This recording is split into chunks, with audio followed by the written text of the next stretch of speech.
Brutal. All right, welcome to the study session. It's September 15th. We're glad everybody's here. Welcome to the district employees. We're excited to have a good group of our own here tonight.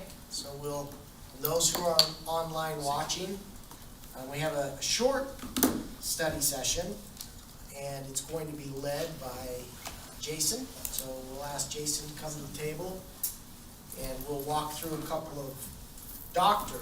Watt. We'll walk through a couple of policies and ask any questions, and then these policies are going to come before us in board meeting, right? Or no? Yes. Yes. Okay. Yeah. The board can, I mean, whatever their wishes are, so we can either table it or we can act on it. We can table it or we can act on it. Okay. Why don't we invite our assistant? Yeah, I was just going to say, we brought Tara Jarvie and Lene King are both here, and Justin Kelly will be coming as well. He was going to be a little bit late because of a football game. But I thought that we would have them, these two are the experts about this policy and about how they interact with students and parents around this policy. I thought it might be helpful to you to know just more than just what's in this policy, which is really due to some legislative, a pretty benign policy, but to help you understand what are some of the challenges surrounding attendance and kind of what they kind of are focused on and how they deal with that on a daily basis. Does that sound okay? Yeah. Awesome. Okay. Why don't we grab another chair? That's okay. I'll bring up a chair. You got want one? to sit there? I'll slide this one over. So Tara, if you want to kind of maybe start and just sort of talk to them about attendance. Tara's one of the things she does one of her roles is to work with students who have attendance challenges. Right. Thank you for everything that you've done the last couple. We're at midterms. Midterms at my house have come and gone, and so all my children have scrambled. But can you believe we're halfway through the first quarter? So thank you for getting us to this point in both of your schools respectively. We appreciate everything you do. Thank you. It's actually really fun. Having homecoming week over, it feels like we're further than halfway through the term. So attendance is a big issue, and it stems from, we can go back to, historically it's an issue in high schools, but also COVID magnified that issue quite a lot. And so coming into the high school, I was aware that there were attendance issues. And we can talk sort of the policy, and kind of there's a little bit of a back and forth of, there was a different policy during COVID about what was excused and not excused and kind of how those things counted. But I will tell you that we know as a school that our students are not going to be successful if they're not in class. We know that it's really difficult for them to graduate from high school if they have an attendance problem. So we have a policy in place for how we take attendance, how we deal with attendance, but more importantly, what we do with that information is find supports for kids who are struggling with attendance. So this is not in the policy, but I'm going to tell you, the marking of attendance is one thing, but we pull reports. Sorry, is this nice? Okay, I was pulling up on the Thanks, Stacy. So from the reports on missing attendance, we actually have an attendance intervention program where we place students on attendance trackers, and the primary goal of that is for them to build relationships with their teachers, which makes it much more difficult to miss class, and then they begin to have a connection at our school, and we see attendance improve greatly. So the attendance markings at our school are excused and unexcused, and there's some other home and health excusals that parents can call in and have. And the difference between the policy that was in the past and the policy that we're back and forth on is that excused absences used to count towards getting a UA, which is an unacceptable attendance, which affects eligibility for clubs and athletics. And then during COVID, excused absences didn't count in that total. The reason that we go back and forth on that, and the reason we're asking kids, if you miss class for any reason, you need to be in touch with your teacher, and you need to come in on Mondays during consultation time and figure out how to get caught up in your coursework. It's not necessarily to punish them for being gone from school if they had a valid reason for being gone from school, but it's to emphasize the importance of touching base with your teachers and making sure that you have what you need to learn what you need to learn to get through school. So, do you have anything that you would like to add to that? Well, you're really the expert on this. I was just going to be here just to represent the main campus part of West Campus. Yeah. Right, and that's funny. little nuance to it. Another reason why this policy is needed so desperately is because the kids that commute back and forth between campuses. So I try to meet them there at the door on their way over, but the excuses are long, right? And we tend to get kids who don't want to come over, especially when the winter's bad. And so we're getting a lot of excuses from parents, a lot of heading out the door to Starbucks. It becomes the highway for all of those that don't want to be at school. So I probably see more kids leaving campus than even Tara does, because they really choose to walk through West Campus. It's covered, especially in the winter, on the way out the door. So I probably have a front row seat to that, even more than the main campus happens to. So it's desperately needed. So the expectation for attendance is that students miss no more than 3 class periods per term per class. So you'd have to get to 4 in a term, which is 20% of the class periods, before there are any sort of repercussions around attendance at all. And that results in a UA. And so the issue that had been on the table is a little bit is we used to require a doctor's note for a medical one that didn't count towards that. The legislature has since passed legislation that we cannot do that. That's now out of this policy, and so parents can excuse absences, mental health absences, physical health absences, any absences they want at their discretion, to be honest with you. And in some regards, that does make the work for some kids more difficult. But that's the expectation. So really, I mean, unless you're missing 20% of the time, there's really no issue. The reason why you'd have any run-in with the attendance policy anyway. And they exempt things like vacations that get approved and things like that when students are missing kind of extended time for family trips or other things like that. I think if I'd just like to add my 2 cents worth as we start this conversation. If we look at the history of attendance, when I was in high school, Corey, when we were in high school in the 80s, it was just kind of should we go to school today or not? There wasn't much of an attendance. We went to school every day. But but over time, that changed, and I think as we become more and more serious about education, I can tell you that in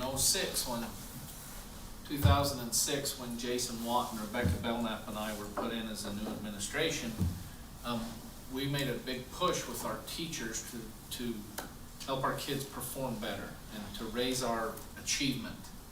And it was when we introduced PLCs at Wasatch High School. We were an early adopter around the state, and as we pushed on teachers to really focus on achievement, we would say to them, you let us know how we can help you. How can the administration help you as teachers as you're trying to do a better and better job, making sure that every student in your classroom is getting the proper attention they need to achieve at higher levels. And the number one thing that teachers would always say back to us is, we need the kids in class. If they're not in class, we can't help them. And so we implemented I think a very strict attendance policy, and I think it's kind of been that way for a while. COVID has kind of blown that up, and so has the legislature a little bit. Our hands are tied. I mean, our hands are tied now to the point that we really can't have the type of policy that we had. Jason was talking about, even our current policy, where we identified a couple things that are just purely now against the law. And so we're walking this tightrope of helping every kid achieve at high levels and having them in class. And then from post-COVID, you throw in okay, we used to make you bring a doctor's note to be excused for being sick, and now, we've told the kids for 3 years, if you've got a sniffle, stay home. And so there's a lot of things in play here. It's a complex issue that we're trying to do the best we can with it. And I just thought that little bit of a history might be helpful to the board to understand, where we're at today. And there was an article, very timely article on KSL. I sent it to some of you, but it talked about, this problem around the state and around the country, and they've interviewed some kids, and kids actually coming to campus, but just not going to class, and kids just feeling like they don't need to go to class, and, you know, this senior class that we have, and you know, my son's one of them, they just have a different, they've grown up, they've come through high school with a different expectation, and they think that attendance is optional. And I have a lot of admiration and respect for especially these assistant principals that are kind of the front line on this, and they're doing a fantastic job, and it's a tough balance that we're trying to strike here.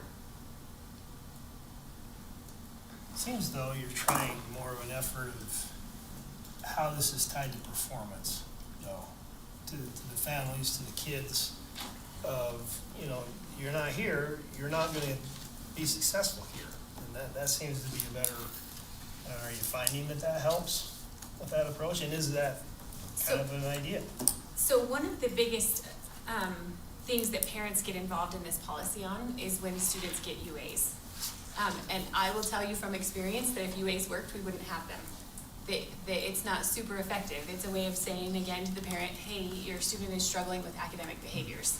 What I have found the biggest impact that we can have is helping them learn new behaviors. So as we implement a system where we teach them to value attendance and hold them accountable through, our tracker system is highly effective. We've tracked the data on it, and we can turn attendance around really quickly that way. As soon as we start working on those academic behaviors, performance increases, their behaviors in the classroom improve. So we have taken it from an approach of, yes, this is a great way for us to have data on whether or not they're attending, or they might have an issue where they need extra support. But we've taken it from to the support approach of how do we build their capacity to have the skills so that they can perform better. So we're really trying to remediate the skill of being able to be in class and have those things that we want them to have as adults, right? Attending to their work and being where they're supposed to be. There's a direct correlation with performance that we just ran this week. So the credit recovery department, those kids get assigned a credit recovery class when they have failed 2 or more classes. So we ran the numbers this week as of midterm. So they fail the class almost always because of lack of attendance, right? If they're in class, teachers find a way to pass them. Right. So these are kids who did not attend the class, at least 2 of them, and failed, got put in a credit recovery class. And as of midterms, when we ran the numbers, there was a direct correlation. So I ran the numbers for attendance versus those who are not on track to complete their courses, because we track their progress at quarter, mid, and 3/4 term. It was a direct correlation. Like, it wasn't even a surprise, but I ran the numbers to show even the teachers, do you see? So now we're changing even in our intervention system, trying to help intervene on attendance. So these are kids who didn't learn to attend in tier 1, right? And now they're in a tier 2 intervention, and now we're trying to double down in a tier 2 system, trying to teach them to attend. So anyway. What percentage of kids in a grade level would you say have some sort of missed too much school? Give us an idea of the scope of the problem. That's a great question. It's a little bit tricky because each grade has its own challenges. So roughly I'm going to say about 15%. Freshmen and juniors are the worst, because freshmen are learning that they have a lot of freedom, and then they kind of struggle with finding the balance of being accountable to school and using their freedom, right? So we'll struggle with our freshmen, and I would say 20% of them at some time or another in the year will require some kind of attendance support. Our sophomores tend to stay a little more on track, and our seniors are not at school for the full day, so they come and go, but they usually can manage that. So I would say we hit heavy our freshmen, and our juniors start to struggle a little bit, and So 15 to 20. 15 to 20 is 400 to 500 kids that At some point very in the few year. people are trying to intervene So- with. Like, You probably covered this and I missed it. So if they miss someone at school, they're in jeopardy of missing their extracurricular activity. like Correct. Sports and Correct. clubs. Is that still the policy? Correct, yes. So of those 15 to 20%, are those kids not involved in a lot of club activities too? Probably. That is a good question, and I would say there's a small percentage of that are involved in activities, and so in the policy, there's a way to work off those UAs through time with their teachers and even community service and cleaning the facilities and those kinds of things.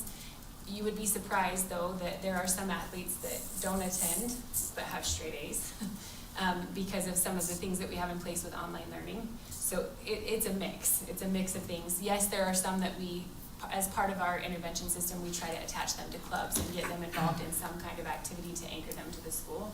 There is a correlation to that in some ways, yes. And trying to get on top of it before it gets too heavy. So beginning of, or second week of May last year, so getting close to graduation, I went to go check out at Famous Footwear. There was a senior there. They said, Mrs. King, I'll check you out and tell you what, I'll buy you a pair of shoes if you'll take off my 39 UAs. And you did. No, I didn't. I really bought my shoes. I should have, right? 39. And that's just one, and he's not atypical. Oh. Wow. So getting ahead of that before it gets to that point. I freak out when my kid has one. So I think Go to the yoga class. I think I should have gotten more than a pair of shoes. So, really quick, that's where we're talking about the tracker system, we don't wanna get to 39. So can you maybe just go into depth, like, let's say a kid has a UA, he's in a tracker system automatically, right? So- What does that do from that point? Yeah. Tell us what happens.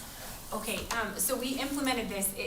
There's a lot of trial and error when you're new in administration, and it took me till January or February to figure out the system. So, no, we're catching up from some kids that I missed at the beginning of last year. Oh, So, you're doing great. before they get a UA, so maybe they're at the 5 absentee mark during the term, we pull a report and we notice that.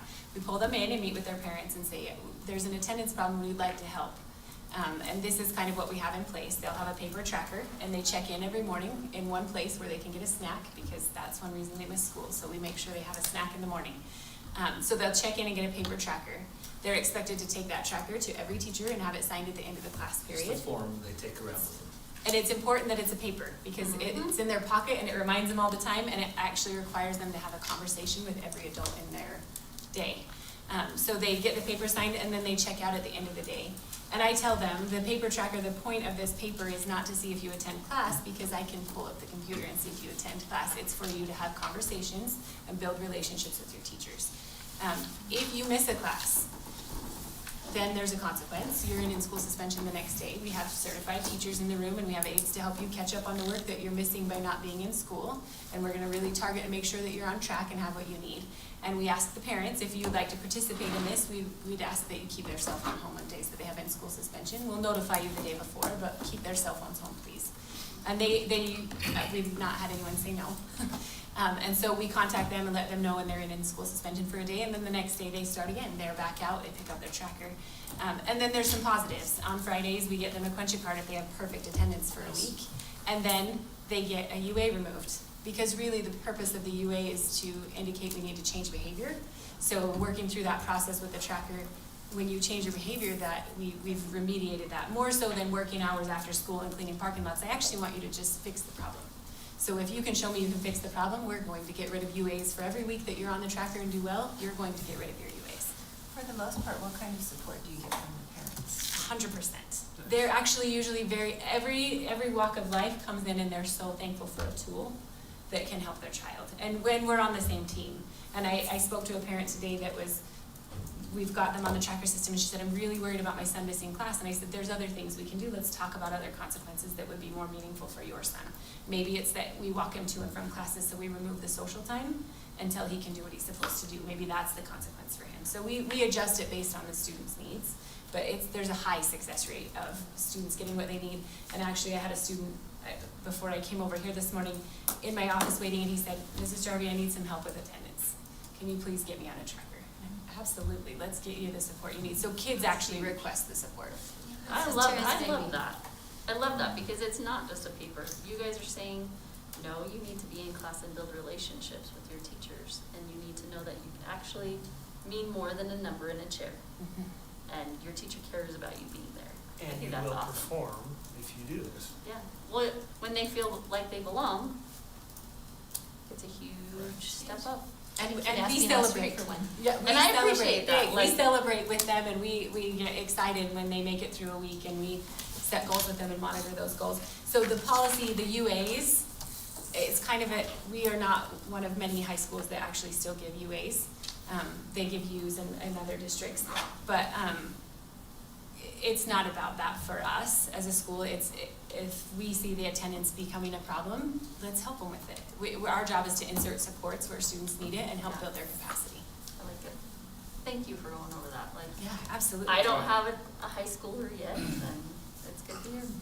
I thought that I had heard, and I'm not sure which board member, but there was some questions about, how we're handling social, emotional absences, is that correct? Do we need to, can you give us? No, because it had to do with the doctor's note. Had to do with We're good. excusing it. Yeah. That's been answered. Yep. Great. It was me, but it had to do with the doctor's note. Gotcha. We're good. So really quick, under remediation restoration, just clarify this for me. So students must recover 1 hour of attendance for each excused or unexcused absence exceeding 3 weeks. Unexcused. So should we We should insert that insert so that it unexcused. makes it more clear? For parents, that would be really I important. think, yeah, just from. But also understand, this is a policy, but we are going to work with every parent in every situation. And I like the clarity, we need to provide clarity, but also understand that we're 100% on the same team as the parents. We want to do what's best for the kids. I like it. Any other questions about No. this, or we can answer?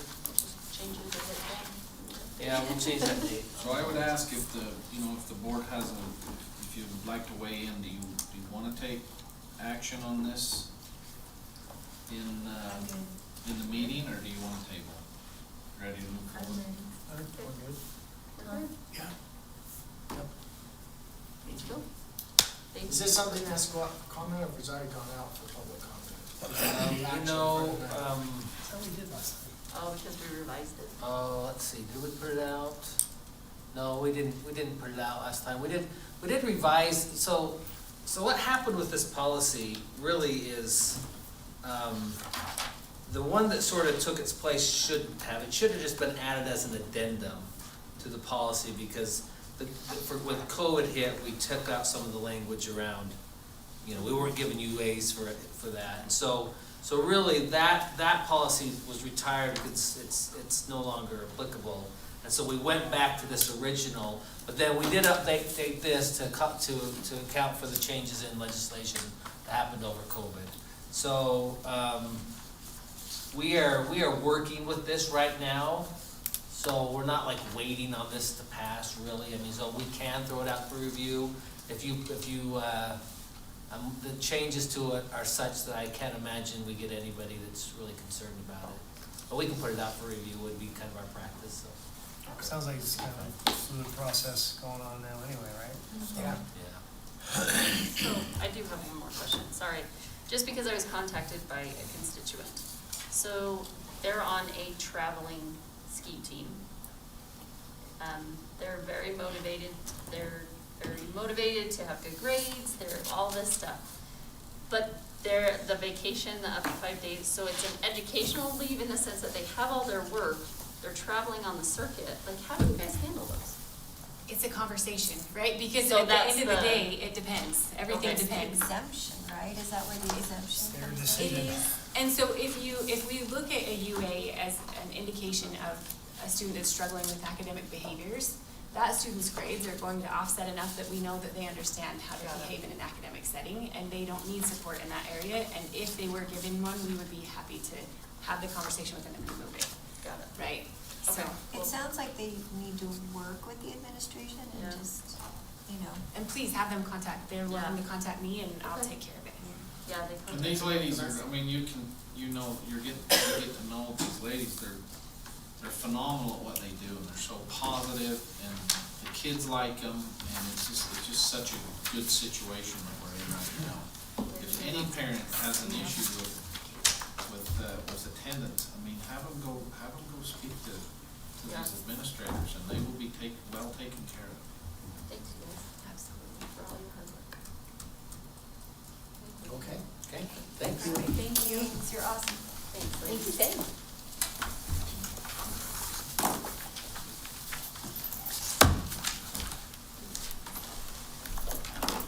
All right, Jason, let's talk about the next policy.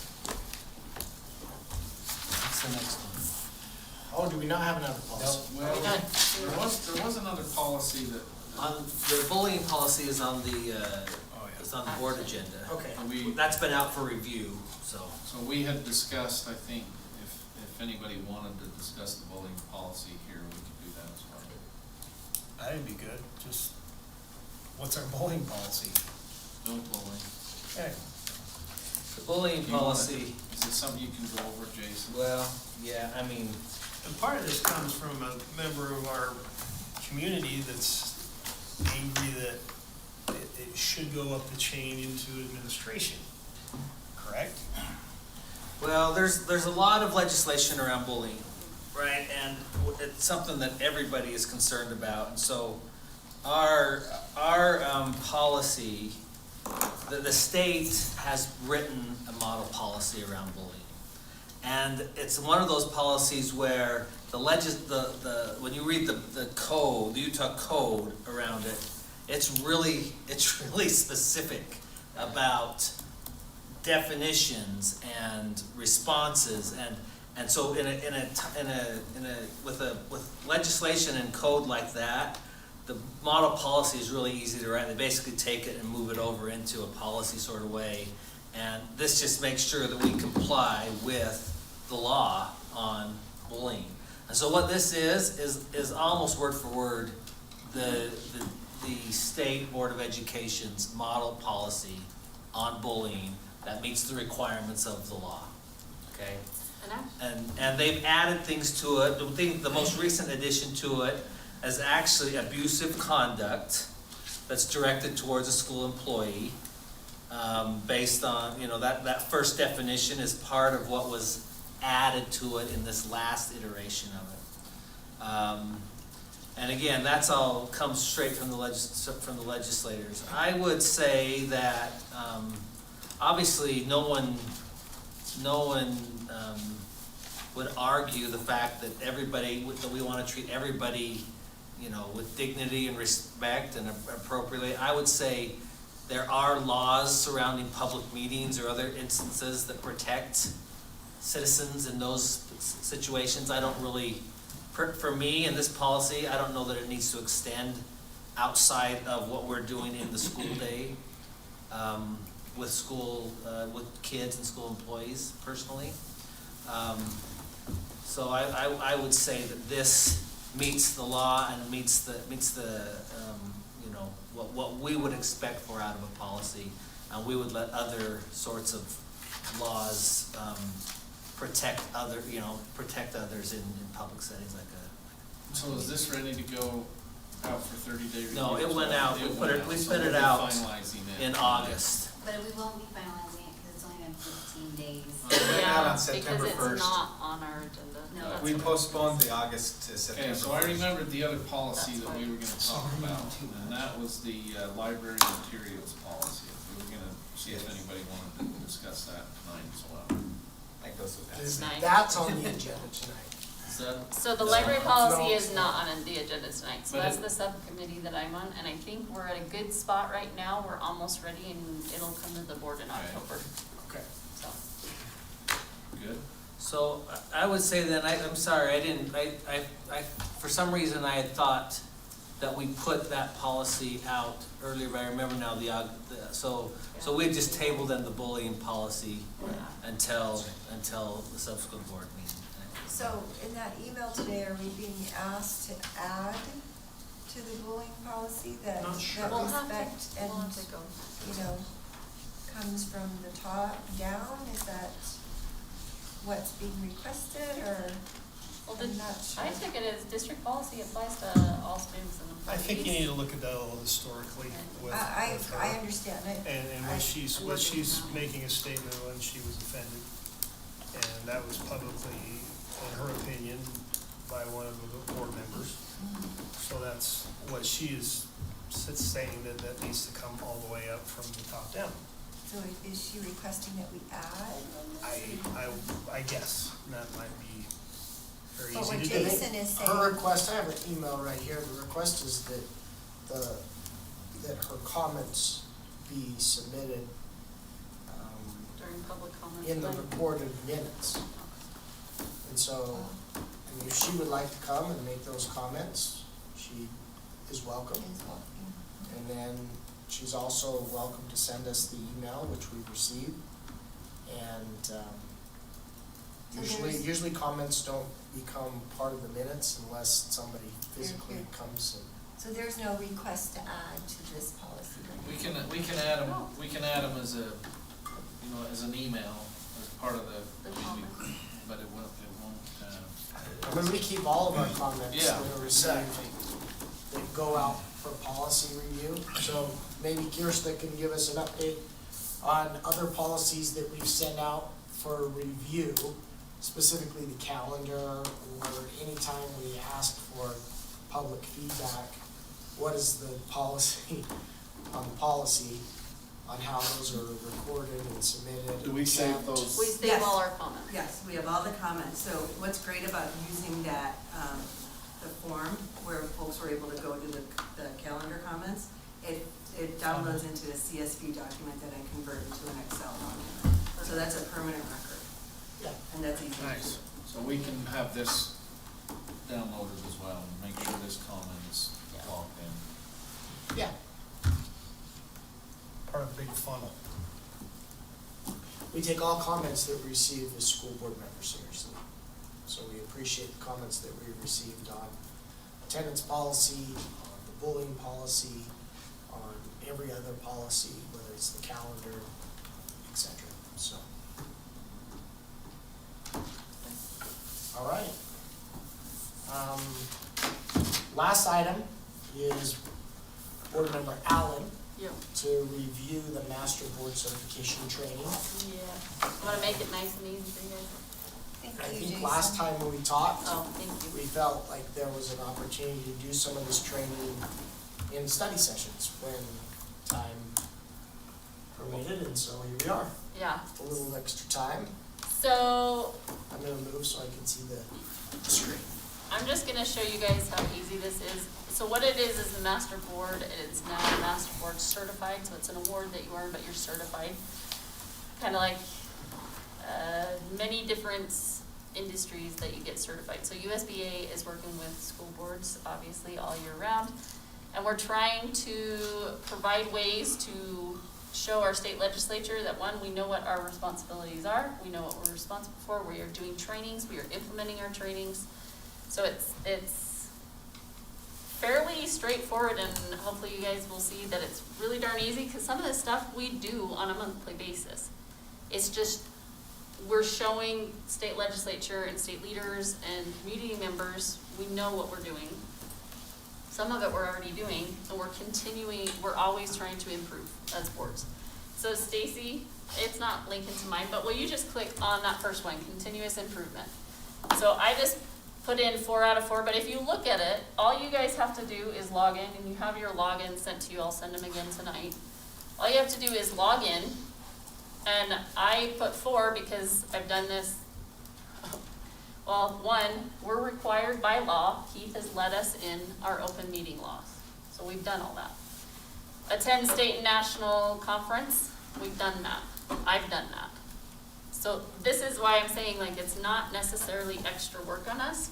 It's showing we know how to do our jobs, and then having the legislature, if we get board certified, you are going to have your name read on the floor at the state legislature, because they're trying to recognize, in that sense, that local education associations, local boards know what we're doing. We don't need necessarily legislature coming in and saying, you guys don't know how to do your job, which is what we had with House Bill 428 2 years ago.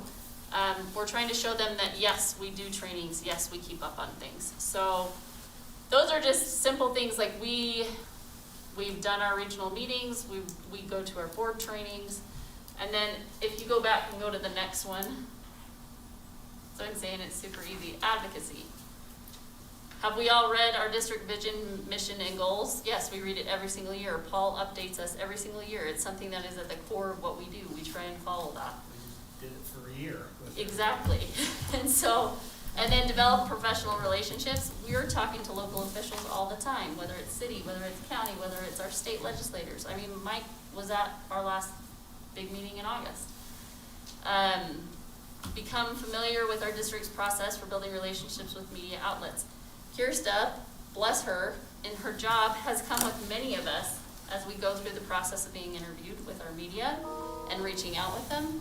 So we are all doing that. We've all been on radio in the last 8 months, at least, multiple times. So that's what I'm saying. Next one, like, I didn't click this one because I just was gonna show you guys. So district-wide committee, like right now, I'm working with Director Johnson on the library policy. So I serve on a district-wide committee.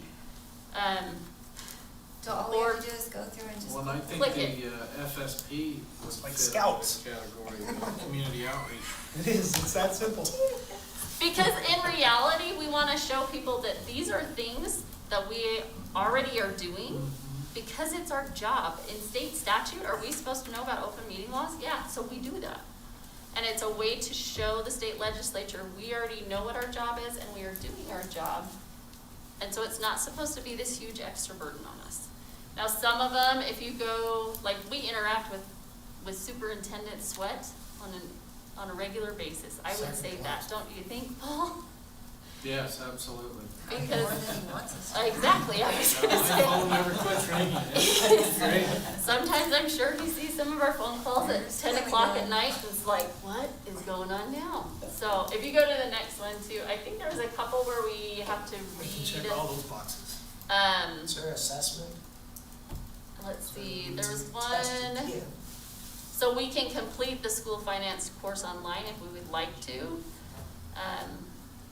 Required the community councils, which we took that online, and even going back to our annual conference, there were 4 of us I know in the exact same room on community councils, and we're like, oh, we all need to go to community council.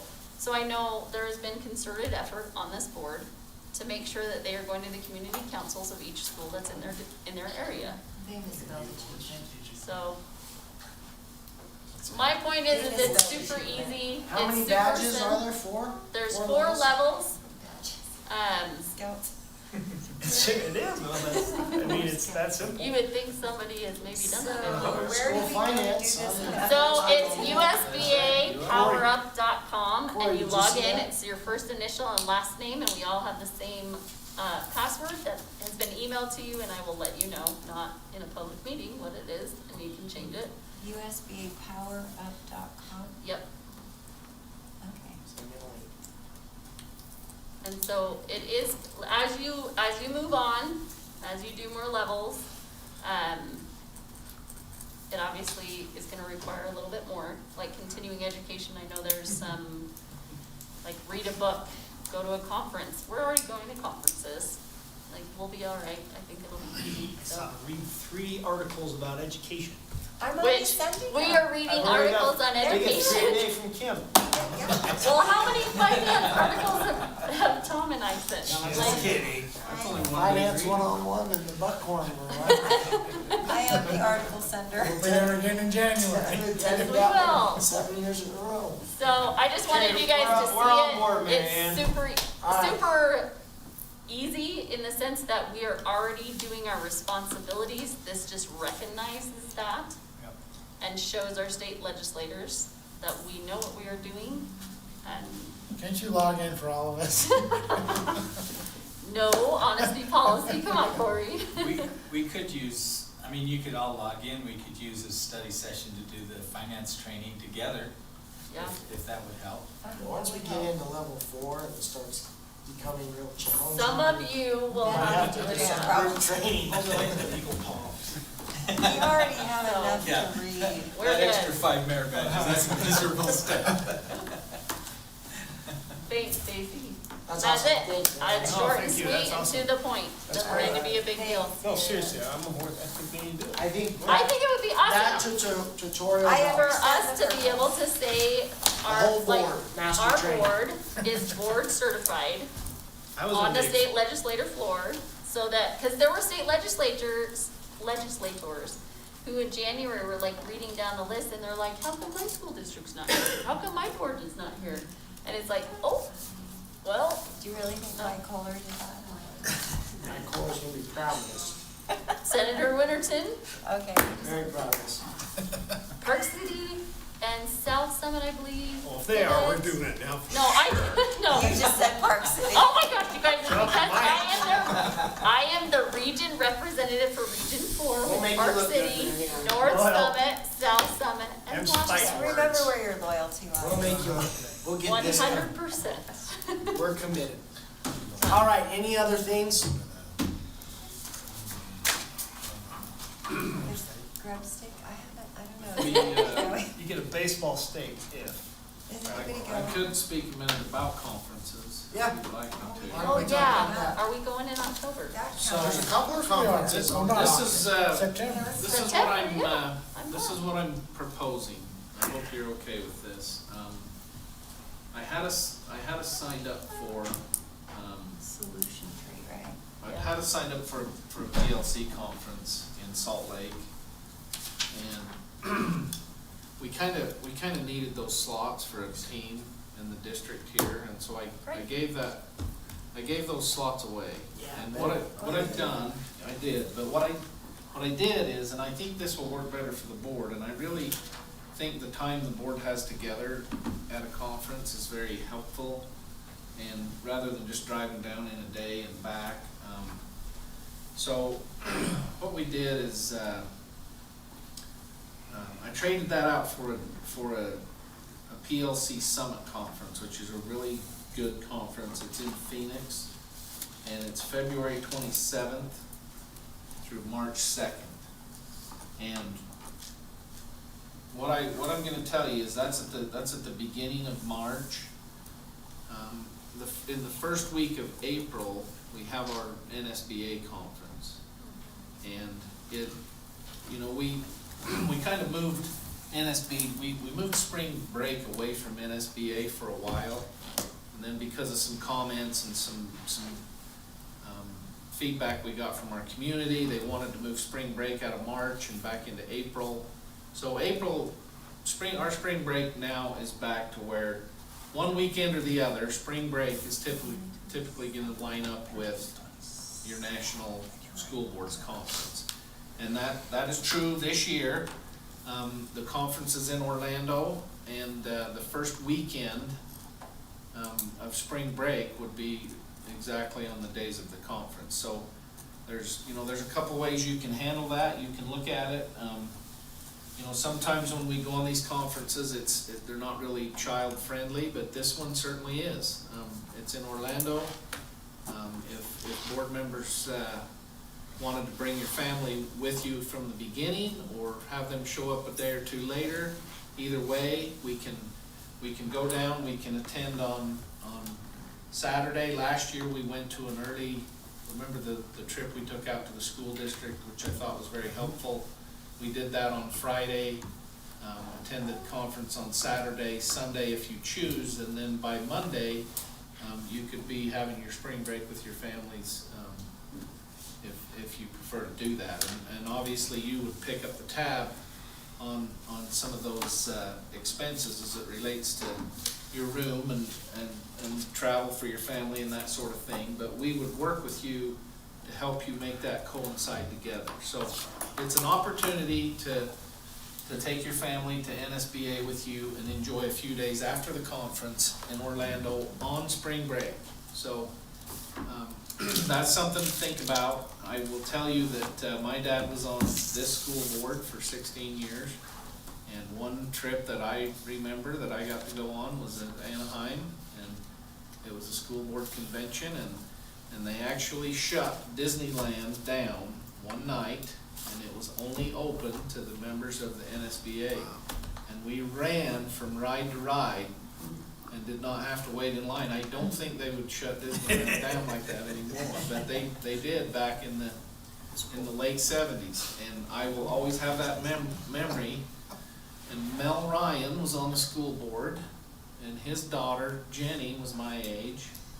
And so I was so excited. She's cute. To go to she was cute. And I got to go to Disneyland with Jenny Ryan. Wow. When I With was no in about lines. 3rd grade. So anyway, I would suggest, really considering that. Obviously, you Is have it some is it all right specific that I things that may or text, may not work. Text Christina Bluth where our Yeah. So- I bet you. What does that have to do with the February 27th to So, March 2nd? this is what I was gonna say, if some of you, you know, in past years, there were board members that always had a little bit of an issue with, making their spring break with their family match up with NSBA, right? There were several times where it just didn't work out for people to make that work. So, what I'm saying is, we'll have Phoenix from the 27th to the 2nd, which would be more of a, you know, the whole time we're there, we'd like to meet, we'd like to be talking about PLCs. We'll get to listen to some of the top 3 or 4 PLC speakers in the country. Really would be able to help us to be more knowledgeable. And if you can't go to both, then you choose one or the other. Or if you can go to both, I think it's well worth the time and effort to educate yourselves on something that's very important in this district. It's how we engage in continuous improvement, and it's how we reach our vision and our goals of being one of the highest performing districts in the state is through this process. And the more you know about it as a board member, I think the better off that you will be. So I'm saying you can come to both, you can come to one or the other. Please consider these dates, and you know, by the time we get to, you know, before we leave on maybe our Christmas break, we would like to know, you know, what your plans are, so we can make sure we're making the proper arrangements. So the October 3rd to 5th one, So that one's gone. That one's canceled. Okay. Okay, That so one's we're- Because- that one, that's still on. But I think that's a good decision if you have educators who need you, awesome. Well, Garrett Peterson will be taking a team of educators to That's that, awesome. and he kind of needed those spots, and I thought it was a good trade for us. I know it's hard for board members, and sometimes when we're bouncing back and forth to Salt Lake, we end up having a hard time attending.